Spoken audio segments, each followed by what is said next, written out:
All right, we are in chapter 5 of Aidan of Oren, this chapter called True Courage.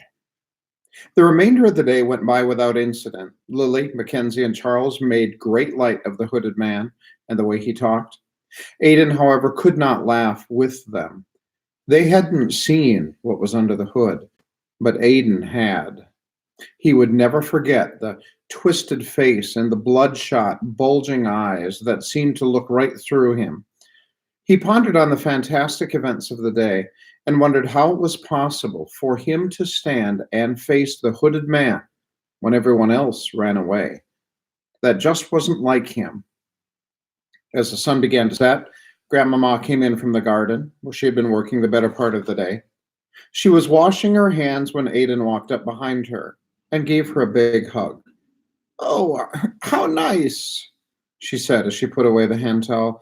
"I don't often get greeted like this. What's wrong, dear?" "How do you know something's wrong?"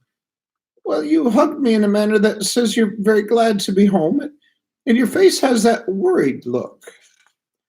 Grandmama walked across the room and started a pot of hot tea.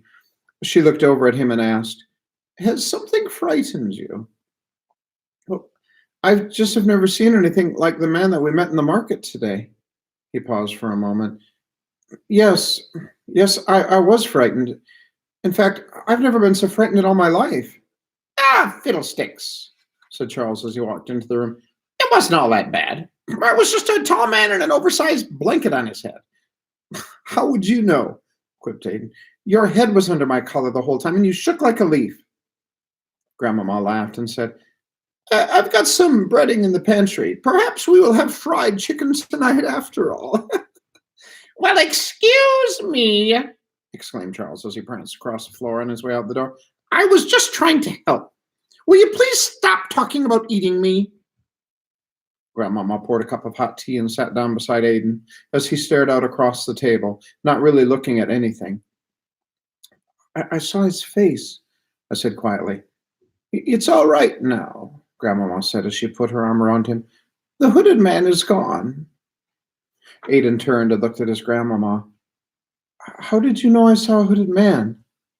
"Oh, news travels fast." She laughed. I heard that the Braddock brothers saw the whole thing, nearly scared them to death. And that's what I don't understand. If everyone else ran away, why didn't I run too?"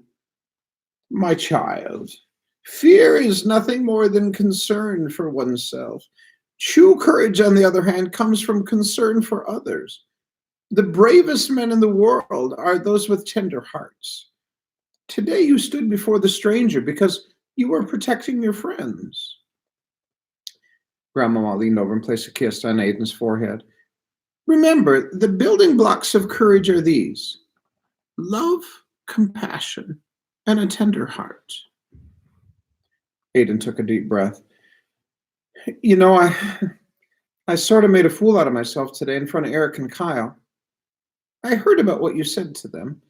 What I was trying to teach you was that you must understand what someone else may be going through before you judge him too harshly. Compassion is the key. You'll do better next time, I'm sure." "So do you know who the tall man is?" "I'm not sure. There is a legend. He said he was looking for the child of Oren." Grandmama smile dimmed a little. "Are you sure of his words, Aidan?" "Yes. He looked straight at me and said it. He even said he believes that I am the child of Oren. And then the most amazing thing happened."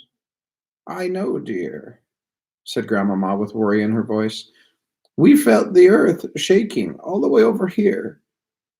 Tell me, Aidan, did he threaten you or the girls?" "Why, in fact, he did. He noticed Mackenzie behind me and reached for her. Oh, my face felt very hot. But I didn't do anything, really." "Didn't you, though?" Grandmama said as she sipped her tea and looked off into the distance. That is chapter 5. Almost went on to chapter 6, but I think I need to put that in a separate post. See you later.